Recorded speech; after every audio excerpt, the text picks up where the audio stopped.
जय श्री स्वामीनारायण।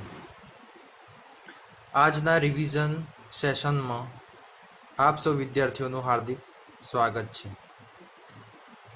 તો આજે આપણે જે છે એ અત્યાર સુધીના C++ની અંદર જે કંઈ પણ ટોપિક ભણી ગયા છીએ એનું આપણે ટૂંકમાં રિવિઝન કરવાનું છે। અત્યાર સુધીમાં આપણે જે છે એ સૌ પ્રથમ લેક્ચરની વાત કરીએ તો આપણે જે છે એ શરૂઆત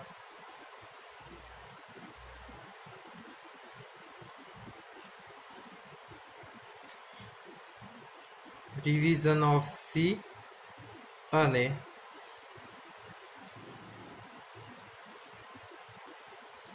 રિવિઝન ઓફ એસીપી થી કરી હતી। એટલે સૌથી પહેલા આપણે રિવિઝન ઓફ સી કર્યું, એની અંદર જ આપણે જે છે એ એસીપી નું રિવિઝન કર્યું અને પછી જે છે એ આપણે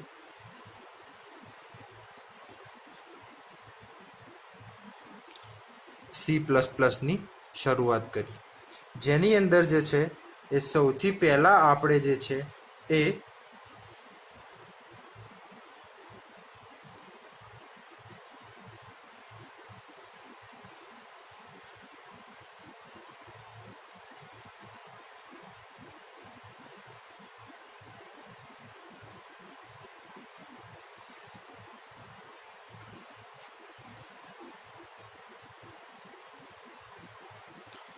પ્રોસિજર ઓરિએન્ટેડ પ્રોગ્રામિંગ જે છે એ આપણે જોયું હતું કે ભાઈ પ્રોસિજર ઓરિએન્ટેડ પ્રોગ્રામિંગમાં જે છે એ કોઈ પણ મોટો પ્રોગ્રામ હોય તો એને નાના પોર્શનની અંદર ડિવાઈડ કરવામાં આવે છે, જેને આપણે શું કહીએ છીએ,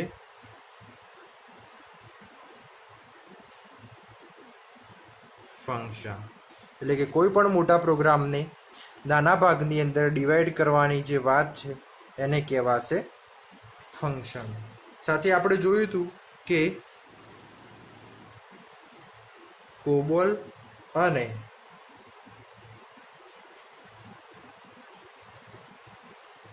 ફોરટ્રાન આ જે છે અને સાથે સી એ પ્રોસિજર ઓરિએન્ટેડ લેંગ્વેજના પ્રોગ્રામિંગ લેંગ્વેજના ઉદાહરણ છે। સાથે સાથે જે છે એ આપણે લોકલ અને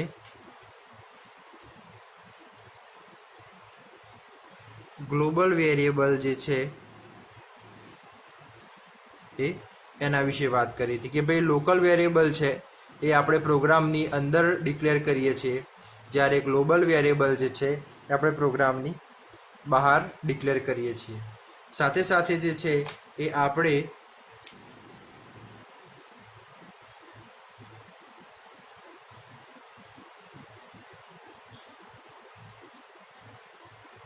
ફીચર્સ જે છે એ features of procedure oriented programming જોયા હતા કે જેની અંદર જે છે એ આપણું પહેલું હતું કે આ જે પ્રોસિજર ઓરિએન્ટેડ પ્રોગ્રામિંગ છે એ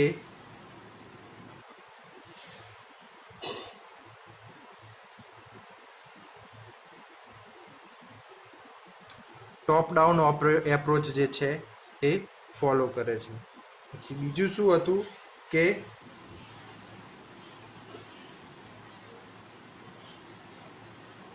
પ્રાઇમરી ઇમ્પોર્ટન્સ જે છે એ કોને આપવામાં આવતું હતું, તો કે ફંક્શનને આપવામાં આવતું હતું। પછી જો કોઈ લાર્જ પ્રોગ્રામ હોય તો એને સ્મોલ પાર્ટ્સની અંદર ડિવાઈડ કરવામાં આવતા હતા, જેને આપણે શું કહીએ છીએ, ફંક્શન। પછી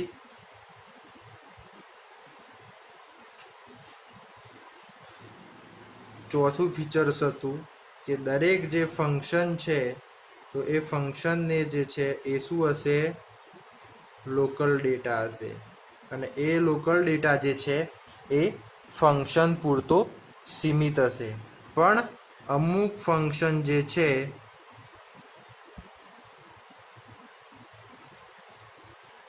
એ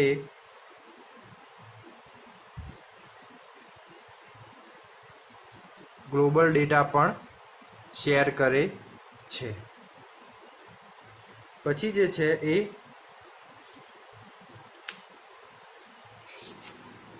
છઠ્ઠું આપણું ફીચર્સ હતું કે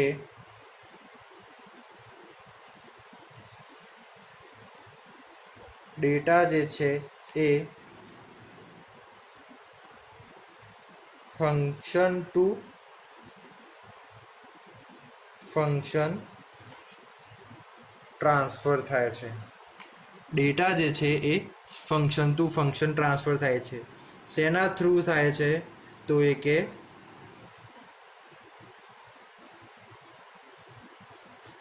પેરામીટર્સના થ્રુ.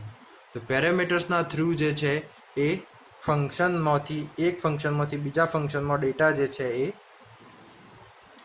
ટ્રાન્સફર થાય છે. અને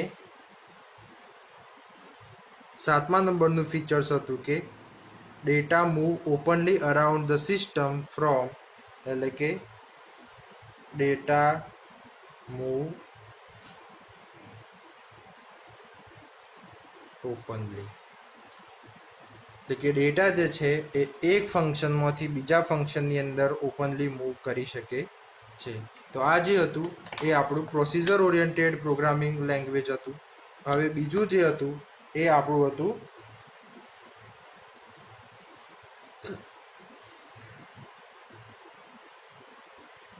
ઓબ્જેક્ટ ઓરિએન્ટેડ પ્રોગ્રામિંગ.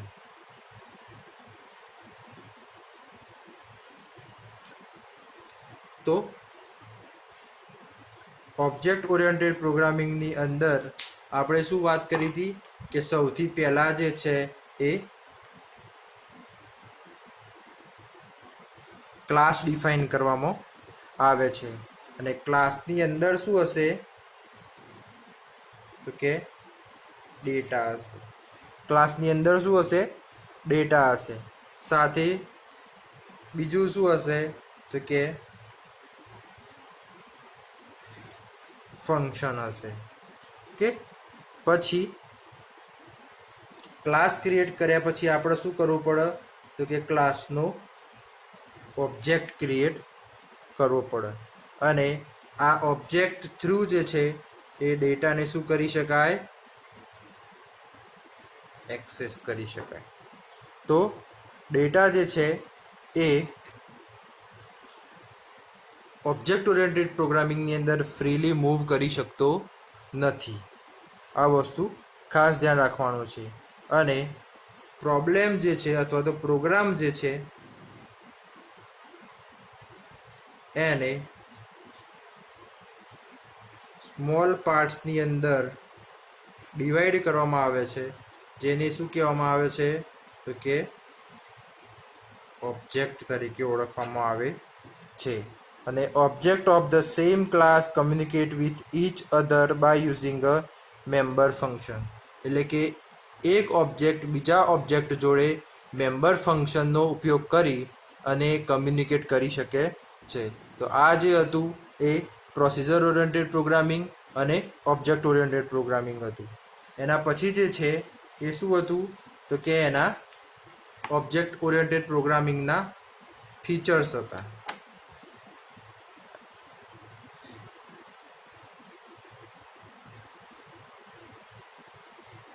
તો ફીચર્સની અંદર જે છે એ પહેલું ફીચર્સ હતું કે આપણું ઓબ્જેક્ટ ઓરિએન્ટેડ પ્રોગ્રામિંગ જે છે એ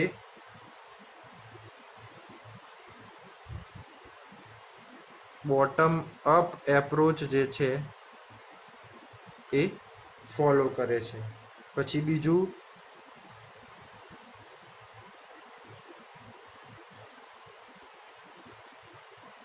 પ્રાઇમરી ઇમ્પોર્ટન્સ જે છે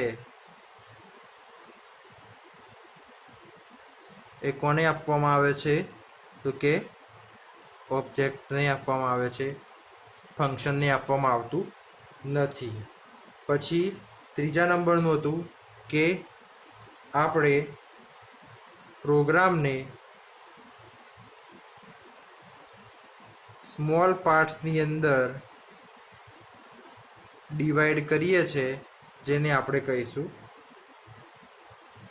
ઓબ્જેક્ટ. કે data and function are inside the class. એટલે કે ચોથું ફીચર્સ હતું ડેટા એન્ડ ફંક્શન જે છે એ ક્યાં હતા, તો કે ઇનસાઇડ ક્લાસ. તો ઇનસાઇડ ક્લાસ હતા, એના લીધે જે છે એ ઓબ્જેક્ટ દ્વારા સરળતાથી જે છે એ મૂવ કરી શકતા હતા. અને પાંચમું ફીચર છે કે object of the same class communicate with each other using a member function. એટલે કે એક ફંક્શનના જે છે એ એક ઓબ્જેક્ટમાંથી બીજા ઓબ્જેક્ટમાં જે છે એ કમ્યુનિકેટ કરવા માટે મેમ્બર ફંક્શનનો ઉપયોગ થાય છે. એના પછી જે છે એ ઓબ્જેક્ટ ઓરિએન્ટેડ પ્રોગ્રામિંગ અને પ્રોસિજર ઓરિએન્ટેડ પ્રોગ્રામિંગનો જે છે એ આપણે તફાવત જોયો હતો.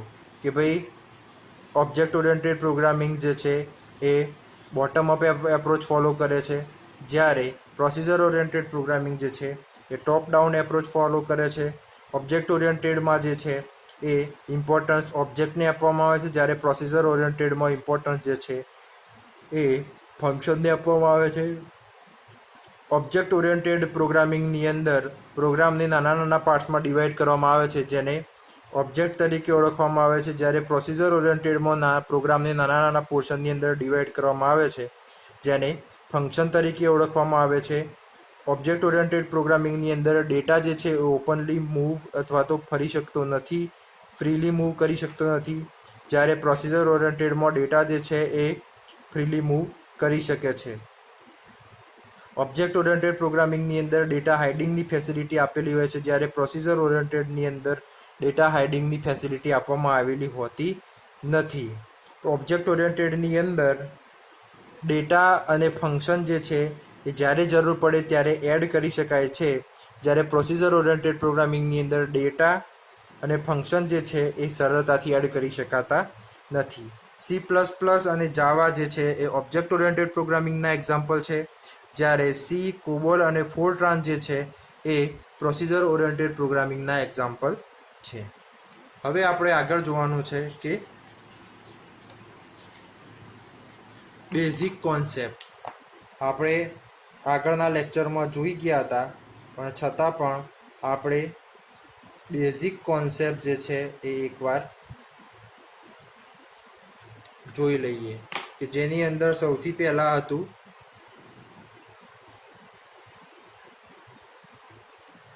Data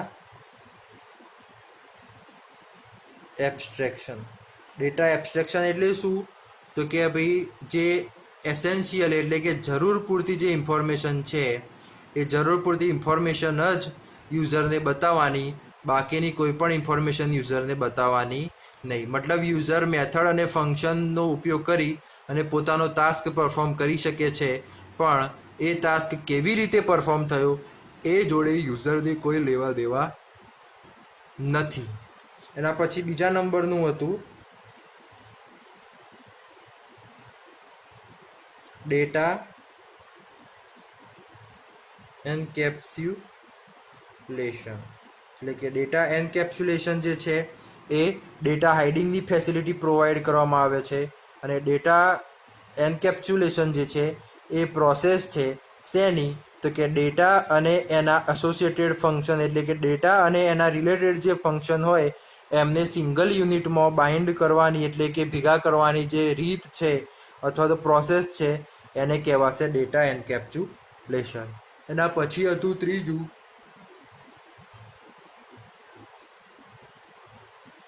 inheritance. એટલે કે કોઈ પણ બેઝ ક્લાસને ડિરાઈવ કરી અને નવો એક ક્લાસ ક્રિએટ કરવાનો, કે જેની અંદર બેઝ ક્લાસની તમામ પ્રોપર્ટી હોય અને સાથે બીજી તમે કોઈ પણ પ્રોપર્ટી અથવા તો કોઈ પણ ફંક્શન અને મેથડ જો તમારે એની અંદર એડ કરવા હોય તો એ તમે કરી શકો છો. જે ક્લાસમાંથી આપણે ઇન્ફોર્મેશન અથવા તો જે ક્લાસ આપણે ડિરાઈવ કર્યો છે એ ક્લાસને બેઝ ક્લાસ કહેવાય છે, અને જે ક્લાસ ડિરાઈવ થયો છે એને ડિરાઈવડ ક્લાસ કહેવાય છે. બીજી ભાષામાં કહીએ તો જે ક્લાસ આપણે ડિરાઈવ કર્યો છે એને ચાઇલ્ડ ક્લાસ કહેવાય છે, અને જે ક્લાસમાંથી ડિરાઈવ કર્યો છે એને પેરેન્ટ ક્લાસ તરીકે ઓળખવામાં આવે છે. એના પછી હતું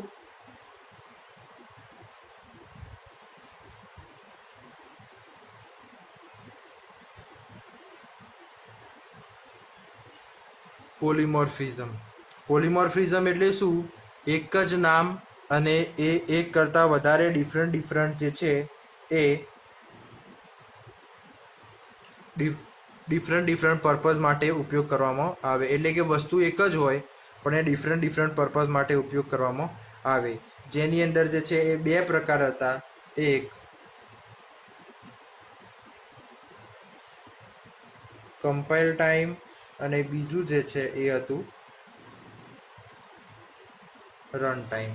એટલે કે કમ્પાઇલ ટાઈમના એક્ઝામ્પલ કયા હતા? તો કે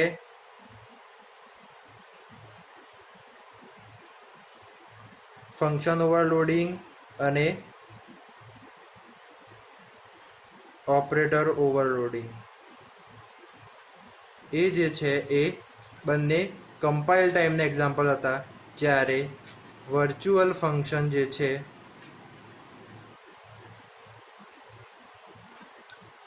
એ આપણું રન ટાઈમ પોલિમોર્ફિઝમનું એક્ઝામ્પલ હતું. એના પછી 5મા નંબરે હતું આપણું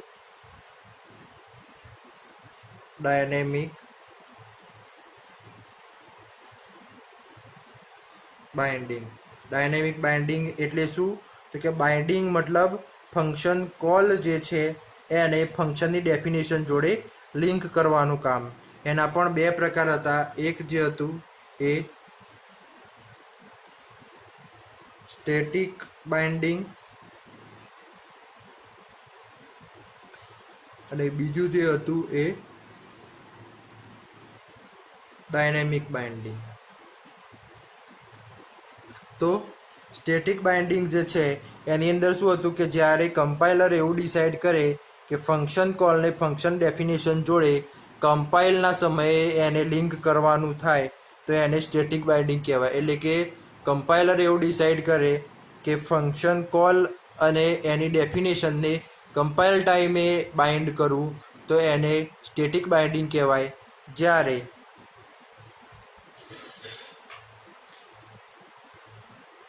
કમ્પાઇલર એવું નક્કી કરે કે ફંક્શન કોલને ફંક્શન ડેફિનેશન જોડે રન ટાઈમ વખતે બાઇન્ડ કરવું છે તો એને કહેવાશે ડાયનેમિક બાઇન્ડિંગ.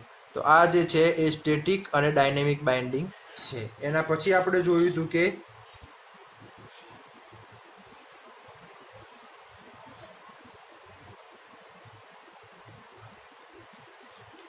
Message passing. તો ઓબ્જેક્ટ ઓરિએન્ટેડ પ્રોગ્રામિંગની અંદર જે છે એ બે ઓબ્જેક્ટ જે છે એ એકબીજા જોડે સેન્ડિંગ અને રિસીવિંગ મેસેજ દ્વારા એકબીજા જોડે કમ્યુનિકેટ કરી શકે છે. તો એ હતું આપણું મેસેજ પાસિંગ. તો આપણા બેઝિક કોન્સેપ્ટની અંદર data abstraction, data encapsulation, inheritance, polymorphism, dynamic binding અને મેસેજ પાસિંગ જોયું હતું. એના પછી જે છે એ આપણે ઓબ્જેક્ટ ઓરિએન્ટેડ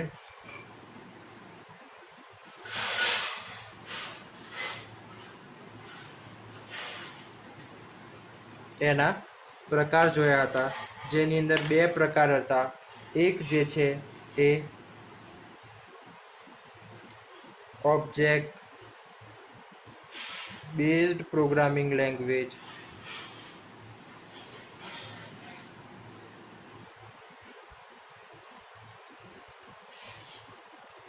જ્યારે બીજું હતું એ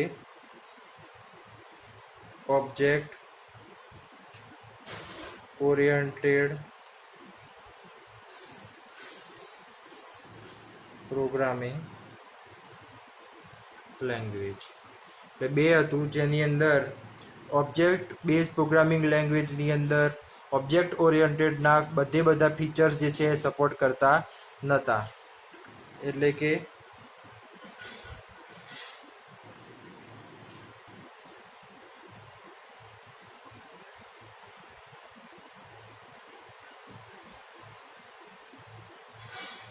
ઓબ્જેક્ટ બેઝ પ્રોગ્રામિંગની અંદર ઇનહેરિટન્સ અને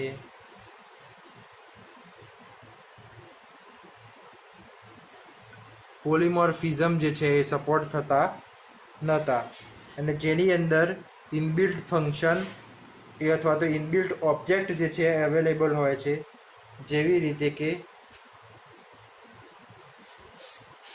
જાવાસ્ક્રિપ્ટની અંદર વિન્ડોઝના ઓબ્જેક્ટ ઇનબિલ્ટ આપેલા છે. અને જે છે એ ઓબ્જેક્ટ બેઝ પ્રોગ્રામિંગ લેંગ્વેજના એક્ઝામ્પલ તમે જોવા જાઓ તો જાવાસ્ક્રિપ્ટ અને વિઝ્યુઅલ બેઝિક જે છે એ ઓબ્જેક્ટ બેઝ પ્રોગ્રામિંગ લેંગ્વેજના ઉદાહરણ છે. જ્યારે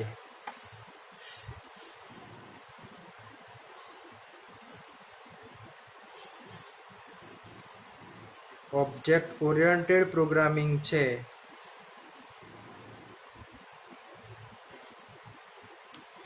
આ ઓબ્જેક્ટ બેઝ પ્રોગ્રામિંગ, આ ઓબ્જેક્ટ ઓરિએન્ટેડ પ્રોગ્રામિંગ, તો એની અંદર જે છે એ ઓલ ફીચર્સ જે છે એ શું થાય છે, સપોર્ટ કરવામાં આવે છે. જેની અંદર ઇનબિલ્ટ ઓબ્જેક્ટ જે છે એ હોતા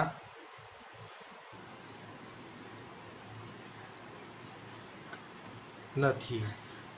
અને એના એક્ઝામ્પલ તરીકે તમે જોવા જાઓ તો C++ અને જાવા બે પ્રોગ્રામિંગ લેંગ્વેજ છે એ ઓબ્જેક્ટ ઓરિએન્ટેડ પ્રોગ્રામિંગ લેંગ્વેજના ઉદાહરણ છે. પછી આપણે જોયા હતા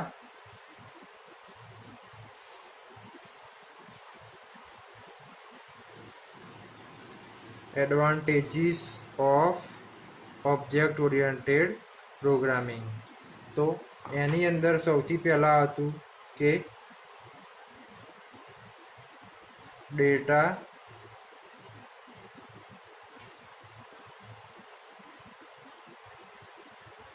એન્કેપ્સ્યુલેશન, એટલે કે ક્લાસ અને એના ડેટા જે છે એ એના એસોસિએટેડ ફંક્શન જોડે બાઇન્ડ કરવાના.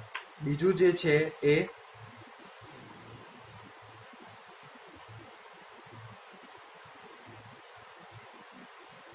ડેટા હાઇડિંગ ફેસિલિટી જે છે એ ઓબ્જેક્ટ ઓરિએન્ટેડ પ્રોગ્રામિંગની અંદર પ્રોવાઈડ કરવામાં આવે છે. શેના દ્વારા? તો કે પબ્લિક, પ્રાઇવેટ અને પ્રોટેક્ટેડ વિઝિબિલિટી મોડ દ્વારા. પછી છે એ આપણું પ્રોગ્રામ જે છે એ અથવા તો પ્રોબ્લેમ જે છે એ ઇઝીલી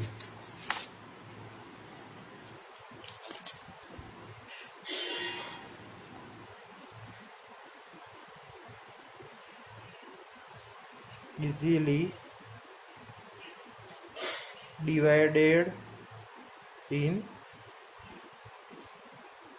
objects, એટલે કે આપણા પ્રોબ્લેમ જે છે એ ઓબ્જેક્ટની અંદર ઇઝીલી જે છે એ આપણે ડિવાઈડ કરી શકીએ છીએ. પછી આપણું ઓબ્જેક્ટ ઓરિએન્ટેડ પ્રોગ્રામિંગ જે છે એ ફંક્શન ઓવરલોડિંગ સાથે ઓપરેટર ઓવરલોડિંગ પણ સપોર્ટ કરે છે. સાથે સાથે જે છે એ કોડ રીયુઝેબિલિટી, શેના દ્વારા? તો કે ઇનહેરિટન્સ દ્વારા જે છે કોડ રીયુઝેબિલિટી પ્રોવાઈડ કરવામાં આવે છે. સાથે સાથે જે છે એ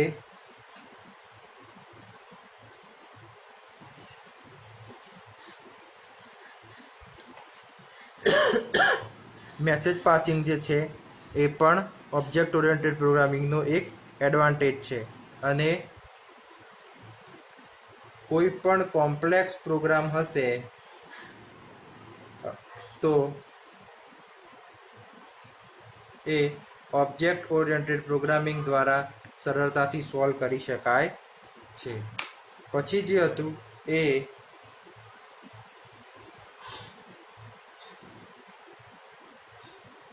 application of object oriented programming.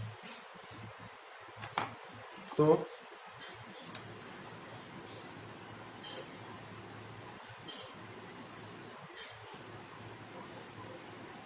System software બનાવવા માટે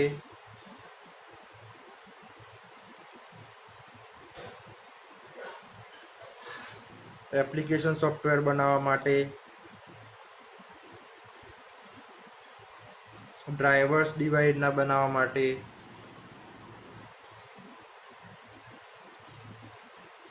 એમ્બેડેડ સોફ્ટવેર જે છે એ બનાવવા માટે પછી સર્વર ક્લાયન્ટ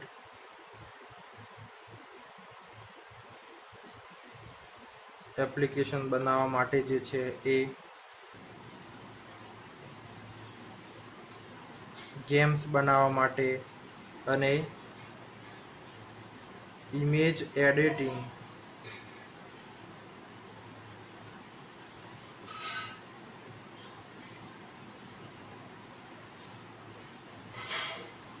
સોફ્ટવેર બનાવવા માટે જે છે એ આપણે ઓબ્જેક્ટ ઓરિએન્ટેડ પ્રોગ્રામિંગ લેંગ્વેજનો ઉપયોગ કરીએ છીએ. સાથે જે છે એ આપણે ગઈકાલે સી પ્લસ પ્લસ વિશેની વધારે ડિટેલની માહિતી જોઈ હતી કે ભાઈ સી પ્લસ પ્લસ લેંગ્વેજ જે છે એ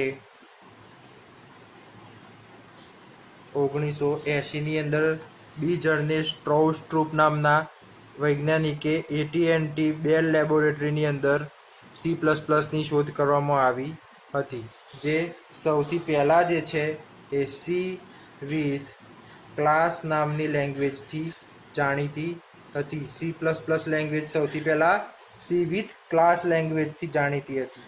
પછી 1983ની અંદર જે છે એ સી વિથ ક્લાસનું નામ પડ્યું સી પ્લસ પ્લસ.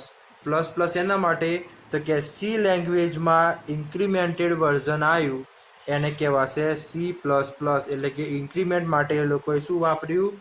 પ્લસ પ્લસની સાઇન. એટલે આપણે સીના આગળ પ્લસ પ્લસની સાઇન મૂકીએ છીએ. સાથે સાથે સી પ્રોગ્રામિંગમાં ક્લાસની ફંક્શનાલિટી એડ કરી એના સાથે જે છે એ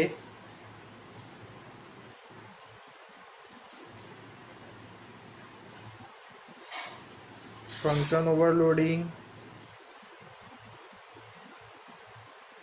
operator overloading,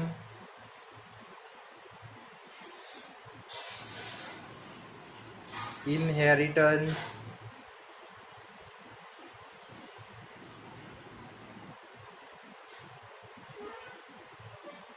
polymorphism,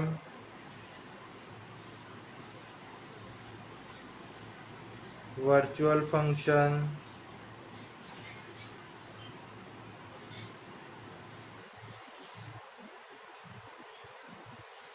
exception handling જેવા ઇનલાઇન ફંક્શન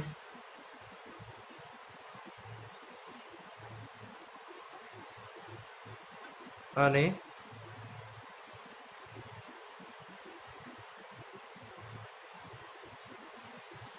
ફ્રેન્ડ ફંક્શન જેવા ફીચર્સ એડ કર્યા. સાથે સાથે આપણે જોવાનું છે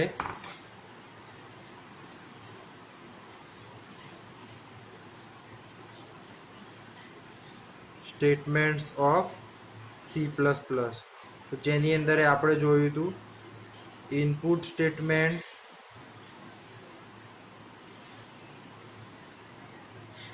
cin અને આઉટપુટ સ્ટેટમેન્ટ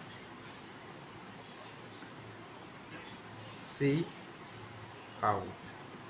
ઇનપુટ અને આઉટપુટ બે સ્ટેટમેન્ટ જોયા હતા અને સાથે જે છે આપણે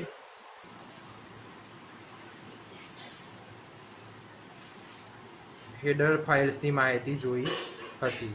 સી ઇન અને સી આઉટ જે છે એ બંને ઇનપુટ આઉટપુટ સ્ટેટમેન્ટ છે અને હેડર ફાઇલની અંદર જે છે એ iostream dot H, string dot H,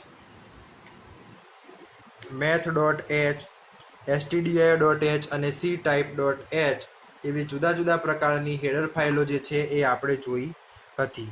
સાથે જે છે એ કમેન્ટ્સ એટલે કે મલ્ટીલાઇન કમેન્ટ્સ અને સિંગલ લાઇન કમેન્ટ્સ જે છે એ પણ આપણે જોયું હતું. તો અત્યાર સુધી આપણે C++ની અંદર આટલી માહિતી જોઈ ગયા છીએ. હવે નેક્સ્ટ લેક્ચરની અંદર આપણે સ્ટ્રક્ચર ઓફ C++ પ્રોગ્રામથી શરૂઆત કરીશું.